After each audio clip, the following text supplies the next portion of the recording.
समीचीन विकल्पों का सम्यक समाधान। सुनिए परम पूज्य श्रमण श्री सुप्रभ सागर जी महाराज के मुखारबिंद से YouTube चैनल सुप्रभ उवाच पर शुभाशीष परम पूज्य श्रमणाचार्य 108 श्री विशुद्ध सागर जी महाराज। सानिध्य श्रमण सुप्रभ सागर जी महाराज, श्रमण प्रणत सागर जी महाराज। पुण्य आर्जक श्रीमती मधुबाला सुरेश चंद जी पाटोदी, बेटी दामाद श्रीमती विनीता अर्पित जी पहाड़िया मंडीदीप, बेटे बहू मोहित अंकिता पाटोदी, रोहित मुस्कान पाटोदी, अभी नैवेद्य जीने भव्य एवं समस्त पाटोदी परिवार। जैन बर्तन भंडार छिंदवाड़ा। ओम नमः सिद्धेभ्य। नमो नमः सत्हितंकराय वीराय भव्याम्बुजभास्कराय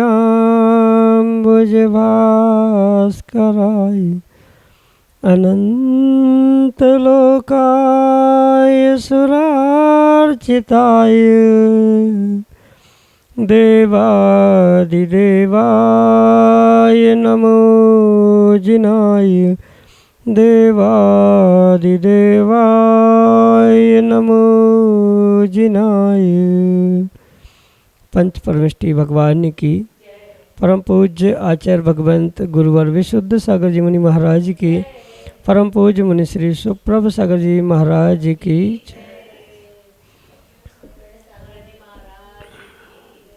समीचीन विकल्पों का सम्यक समाधान। सम्यक ज्ञान की वह अलौकिक विधा जो हमारे अंतरंग के अज्ञान रूपी अंधकार को दूर करके और हमारे ज्ञान अंतरंग में एक सम्यक ज्ञान रूपी ज्योति को प्रकाशित कराने वाली है, क्योंकि सम्यक ज्ञान ही आत्मकल्याण के लिए कार्यकारी उपाय है। और ऐसे आत्मकल्याण की अनूठी विधा हमें प्रतिदिन परम पूज्य आचार्य भगवंत गुरुवर विशुद्ध सागर जी महाराज के मंगल सभा शिष्य उन्हीं के सहयोग से परम पूज्य मुनि श्री सुप्रभ सागर जी महाराज द्वारा प्रदान की जाती है। तो ऐसे आत्मकल्याण की अनूठी विधा से आप भी जुड़ने का प्रयास करें और अपना समीचीन विकल्प भेजते हुए परम पूज्य मुनि श्री से उसका सम्यक समाधान प्राप्त करें। प्रारंभ करते हैं आज का सम्यक समाधान। और आज के पहले विकल्प के लिए आष्टा मध्य प्रदेश से डॉक्टर मगन जैन, श्रीमती चंदा जैन महाराज श्री के चरणों में बारंबार नमोस्तु निवेदित करते हुए अपना समीचीन प्रश्न रख रहे हैं कि महाराज जी द्वैत भक्ति किसे कहते हैं, आगम में इसका क्या महत्व है। हमारे समीचीन विकल्प का सम्यक समाधान करने की अनुकंपा करें। नमोस्तु महाराज जी, नमोस्तु। ओम नमः सिद्धम। परम पूज्य आचार्य भगवान गुरुवर विशुद्ध सागर जी महाराज की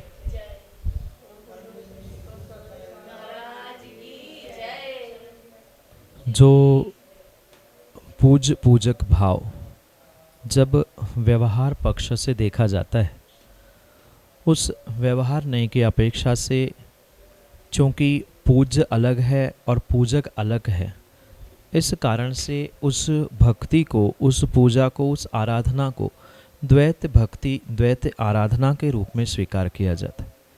द्वैत का सहज अर्थ है कि दो, जहाँ दो होते हैं वहाँ द्वैत रूप कार्य निष्पादित होता है या द्वैत रूप कार्य कहा जाता है। भक्ति के विषय में भी जब कोई पूजक, एक श्रावक किसी पूज्य की, किसी परमात्मा गुरु आदि की पूजा भक्ति करता है, वहाँ जो संबंध हुआ करता है, वहाँ जो भावों की अभिव्यक्ति हुआ करती है, जो ऐसे पूज्य पुरुषों के प्रति अनुराग हुआ करता है, वह द्वैत भक्ति के रूप में स्वीकार किया जाता है।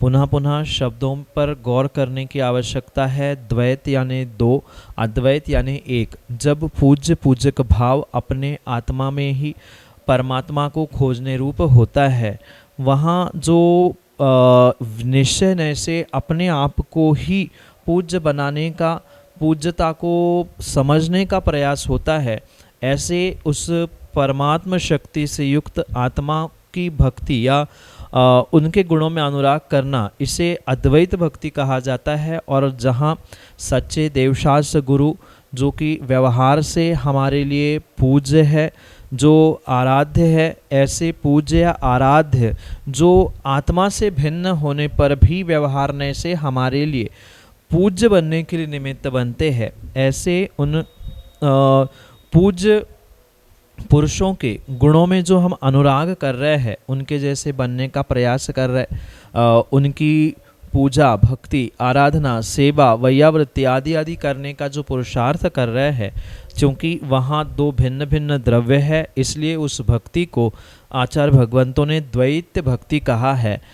भक्ति का अर्थ ही पूज्येषु गुणानुरागो भक्ति के रूप में स्वीकार किया, मतलब पूज्य पुरुषों के प्रति जो उनके गुणों में अनुराग है, उन्हें प्राप्त करने की भावना है, उनके गुणों को ग्रहण करते हुए उनके जैसे बनने की जो इच्छा है, उसे ही संक्षेप में भक्ति कहा। और जहाँ दो भिन्न भिन्न द्रव्यों में, दो जीव द्रव्यों में या जीव अजीव आदि उपचार से प्राप्त होने वाली जिनेन्द्र भगवान की प्रतिमा आदि, जिनवाणी आदि, इनके प्रति जो एक आराधना के भाव, उनके गुणों को ग्रहण करने के भाव हो रहे हैं, क्योंकि दो द्रव्य भिन्न भिन्न है, इसलिए उस व्यवहार ने की अपेक्षा से उसे द्वैत भक्ति के रूप में ही स्वीकार किया जाता है। और द्वैत भक्ति ही एक अद्वैत भक्ति के लिए, परमात्मा बनने के लिए साधन है। जब तक निश्चय नए तक पहुंच नहीं रहे हैं, निश्चय आराधना, निश्चय पूजा नहीं पहुंच पा रहे हैं, निश्चय भक्ति तक नहीं पहुंच पा रहे हैं, तब तक पूर्ण रूप से इस द्वैत भक्ति को परमात्मा, सच्चे देवशास्त्र, गुरु, पंच परमेष्ठी आदि आदि को पूज्य मानते हुए व्यवहार ने से उन दो द्रव्यों का जो संबंध कहा जाता है, भक्ति का, पूजा आराधना का, उनके जैसे बनने का, उनके गुणों में अनुराग करने का, इसे ही आगम के परिप्रेक्ष्य में द्वैत भक्ति कहा जाता है, जो कि आपके लिए सम्यक समाधान से। मोखेड़, छिंदवाड़ा, मध्य प्रदेश से मनोज साहू पत्रकार महर्षि के चरणों में बारंबार नमोस्तु करते हुए कह रहे हैं कि महर्षि, राजनीति में धर्म होना चाहिए अथवा नहीं। हमारे समीचीन विकल्प का सम्यक समाधान करते हुए हमारा मार्गदर्शन करने की कृपा करें। नमोस्तु महाराज जी, नमोस्तु। राजनीति में धर्म हो, इसमें किसी भी प्रकार से कोई दोष नहीं है, पर वर्तमान में जो धर्म में राजनीति चल रही है, ये किसी भी प्रकार से उचित नहीं है। धर्म संप्रदाय क्या है, कौन सा है, ये मायने नहीं रखता, पर जब तक राजनीति में धर्म का उचित स्थान नहीं है, तब तक किसी भी प्रकार से धर्म और धर्म की क्रिया, धर्म आयतन आदि पर न्याय होने की संभावना नहीं हो सकती। इसलिए धर्म क्षेत्र में या अपने आप पे कहीं न्याय करने की, धर्म आयतनों की सुरक्षा करने की अगर कहीं भावना है, तो पक्का है कि राजनीति में धर्म का स्थान होना बहुत आवश्यक है। प्रत्येक धर्म के अनुयायी कह दे या प्रत्येक धर्म के कुछ न कुछ प्रतिनिधि उस राजनीति में होते हैं, तभी वह धर्म एक उत्कृष्ट स्थान को प्राप्त करते हुए धर्म आयतन, धर्मात्मा आदि की सुरक्षा होने की पूरी पूरी संभावना हो सकती है। इसलिए इसमें किसी प्रकार से कोई दोष नहीं है कि राजनीति में धर्म हो ना ही हो। बहुत सारे लोगों का ये अभिप्राय है कि राजनीति में धर्म नहीं होना चाहिए, पर पूर्वाचार्यों की अपेक्षा से जैसे कई सारे उदाहरण हमारे सामने हैं, उन भूत के, आगम के, पुराण ग्रंथों के उदाहरणों से हमें ये निर्णय करना होगा कि राजनीति में धर्म हो, इसमें कोई दोष नहीं है, कोई गलती नहीं है, कोई भी विपरीतता नहीं है, पर धर्म में जो राजनीति देखने के लिए मिल रही है वह किसी प्रकार से उचित नहीं है। तेरा मेरा, अपना पराया, अहम की लड़ाई आदि आदि करते हुए जो धर्म और धर्म आयतनों पे आए दिन संकट आ रहे हैं, ये साक्षात धर्म में घुसी हुई राजनीति का फल है। अगर वही जो राजनीति आप लोकल लेवल पर, समाज लेवल पे कर रहे हैं, वही राजनीति अगर देश लेवल पर अपने धर्म का प्रतिनिधित्व करने का प्रयास किया जाएगा, तो वास्तव में आज हमारे धर्म और धर्म आयतनों में क्षेत्रों पर जो विकट संकट आन पड़े हैं, वह आने की संभावना कम हो सकती है। इसलिए राजनीति में धर्म होने में किसी प्रकार से कोई दोष नहीं है। यही आपके लिए सम्यक समझ। श्रीमती संगीता बुखारिया, उज्जैन, मध्य प्रदेश से अगले समीचीन विकल्प। दोनों महाराजों के चरणों में बारंबार नमोस्तु नमोस्तु नमोस्तु। महाराज जी, हम अपने परिणामों को कैसे विशुद्ध बना के रखें? नमोस्तु महाराज जी, नमोस्तु। माँ, भावों की विशुद्धि को प्राप्त करने के लिए व्यक्ति को जीवन में अपने परिणाम अपने भावों पर और अपने मन पर कुछ हद तक कंट्रोल करने की या उसको अपने बस करने की एक शक्ति प्राप्त करने की आवश्यकता है। क्योंकि बहुत सारे लोग यही कहते हैं कि हम यूँ तो बहुत अच्छे रहते हैं पर निमित्त मिलने पर हमारे भाव बिगड़ते हैं, उनके कारण हमारे भाव बिगड़ते हैं, इस घटना से हमारे भावों में उतार चढ़ाव आता है या अशुद्धि हो जाती है। तो ये तो मात्र कहना निमित्त कथन है, व्यवहार कथन है। वास्तविकता यही है, जब व्यक्ति, श्रावक या कोई भी जीव अपने अंतरंग में उस घटनाक्रम और उन निमित्तों को लेकर एक भावुक प्रवृत्ति का हो जाता है, कहीं न कहीं वही भावों की अशुद्धि होने की संभावना हो सकती। इसलिए ऐसे जीवन के घटनाक्रमों में, क्योंकि जीवन है, उतार चढ़ाव होना, अच्छा बुरा निमित्त मिलना, सुनाने वाले, परेशान करने वाले मिलना, ये कोई बहुत बड़ी बात नहीं होती है। पर निमित्तों को मिलने के बावजूद भी अपने आप को हम संभाल के रखें, क्योंकि भावों की अशुद्धि, संक्लेशता से मुझे कर्म बंध होने वाला है, ये निर्णय जब तक नहीं होगा तब तक किसी भी प्रकार से आप भावों की विशुद्धि को प्राप्त नहीं हो सकते। दूसरा पहलू इसके साथ ये है कि जैसे ही आप अशुद्ध निमित्तों से या जिन निमित्तों से भाव अशुद्ध हो रहा है, मन अशुद्ध हो रहा है, खराब हो रहा है, उससे बच रहे हैं, साथ में मन को कुछ न कुछ विषय देना ही पड़ता है। भाव परिणाम ये एक मन की ऐसी स्थिति है जो कंटिन्यूअस चलती ही चलती रहती है। अगर आप उसके लिए अशुभ गेय या अशुभ वस्तु, अशुभ विषय देते रहेंगे तो मन अशुभ में ही लगने से भाव विकृत होते हैं। पर वही मन को हम अच्छा विषय देते रहे, जैसे कई बार मंदिर में बैठे बैठे भगवान का अभिषेक देखते हुए या पूजा करते हुए बहुत अच्छा लगता है, तो उन दिनों की याद करना। कभी निर्ग्रंथ गुरुओं को आहार दान देते समय, उनकी दिनवाणी देशना आदि सुनते समय जो हमारे भाव विभोर होने की स्थिति होती है या मन हिरोरे लेता है, उन स्थितियों को याद करने की आवश्यकता है। क्योंकि भावों की अशुद्धि उन गलत निमित्त और गलत बातों को याद करने से हो सकती है। तो भावों की विशुद्धि भी अच्छे किए गए क्रियाओं से, शुद्ध शुभ क्रियाओं को याद करने से भी अवश्य हो सकती है। इसलिए पहला निर्णय हमें करना है कि अगर भाव बिगड़ रहा है तो हमारा भाव बिगड़ रहा है, हमें भावों को बिगड़ने नहीं देना है। ये निर्णय करते हुए जीवन में हम अच्छे विषयों को, अच्छे निमित्तों को पुनः पुनः बुद्धिपूर्वक प्राप्त करें। देव पूजा, गुरुपास्ती, स्वाध्याय, संयम, तप आदि जो ये क्रियाएं कही है, इन क्रियाओं को मात्र बाहर के लिए नहीं अपितु भावों की विशुद्धि को प्राप्त करने के लिए ही प्राप्त करने की आवश्यकता है। जितना अधिक स्वाध्याय होगा उतना अधिक भावों की विशुद्धि होने की संभावना हो सकती है। क्योंकि स्वाध्याय करते समय आंखें ग्रंथ पढ़ने में लगी रहती है, दिमाग और मन उसके अर्थ निकालने के लिए लगे रहते हैं।